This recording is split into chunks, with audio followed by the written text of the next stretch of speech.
మిమ్మల్ని చీప్ గా చూస్తూ మీకెవరు వాల్యూ ఇవ్వట్లేదా? అయితే ఈ చిన్న స్టోరీ మీకోసమే. చనిపోయే ముందు రఘు వాళ్ళ కొడుకుతో ఇలా అంటాడు, నాన్న, ఈ వాచ్ మీ తాతయ్య నాకు ఇచ్చారు. ఇది 200 సంవత్సరాల నాటిది. ఇప్పుడు ఇది నీకు ఇవ్వాల్సిన టైం వచ్చింది. కానీ దానికన్నా ముందు నువ్వు ఒక పని చేయాలి అని అంటూ ఈ వాచ్ ని ఒక కిరాణా షాప్ కి తీసుకెళ్లి ఈ వాచ్ ని అమ్మాలనుకుంటున్నాను, మీరు ఎంత పే చేస్తారు అని అడుగు అని రఘు వాళ్ళ కొడుకుతో చెప్తాడు. వాళ్ళ కొడుకు ఆ షాప్ కి వెళ్లి రిటర్న్ వచ్చి ఇలా అంటాడు, నాన్న, వాళ్ళు వాచ్ చాలా పారదని 100 రూపీసే ఇస్తామన్నారు అని అంటాడు.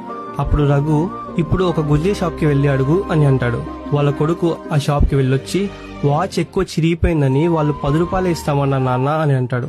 లాస్ట్ గా మ్యూజియం కి వెళ్లి ఈ వాచ్ ని జస్ట్ చూపించు అని రఘు చెప్తాడు. వాళ్ళ కొడుకు మ్యూజియం కి వెళ్లి షాక్ తో ఇంటికి వచ్చి, నాన్న, ఇది ఒక రేర్ యాంటిక్ పీస్ అంట, వాళ్ళు దీనికి 5 కోట్లు ఇస్తామన్నారు అని ఆశ్చర్యంతో చెప్తాడు. అప్పుడు రఘు ఇలా అంటాడు, కరెక్ట్ ప్లేస్, కరెక్ట్ పర్సన్ నీకు కరెక్ట్ వాల్యూని ఇస్తారు, ఎలాగైతే ఆ వాచ్ కి ఇచ్చినట్టు. సో రాంగ్ ప్లేస్ లో ఉంటూ నీకు వాల్యూ ఇవ్వట్లేదని బాధపడకు అని అంటాడు.